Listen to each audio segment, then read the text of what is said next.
ফুলকপি স্বল্পমেয়াদী লাভজনক একটি ফসল।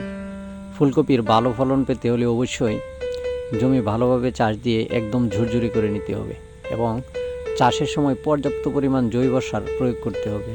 সাথে সঠিক পরিমাণে বোরন, জিঙ্ক, টিএসপি, এমওপি দিতে হবে এবং 25 থেকে 30 দিন বয়সের চারা অথবা 3 থেকে 4 পাতা বিশিষ্ট চারা মূল জমিতে রোপণ করতে হবে। তাছাড়া অবশ্যই সঠিক পরিমাণে পানি সেচ দিতে হবে। খেয়াল রাখতে হবে পানি সেচের পরিমাণ যেন খুব বেশি না হয় অথবা খুব বেশি ভিজিয়ে পানি সেচ দেওয়া যাবে না। সেচ বেশি দিলে শিকড়ে ছত্রাকের আক্রমণ হতে পারে, যার কারণে ফুলকপির ফলন কমে যেতে পারে। তাই এই বিষয়টি খুব ভালোভাবে খেয়াল রাখতে হবে এবং পরিমিত মাত্রায় পানি সেচ দিতে হবে। সবশেষ যে কাজটি করবেন তা হচ্ছে ফুলকপির ফুল ফোটার সময় বাইরের পাতা ভাঁজ করে ফুল ডেকে দিন, এতে ফুল সাদা ও সুন্দর থাকবে।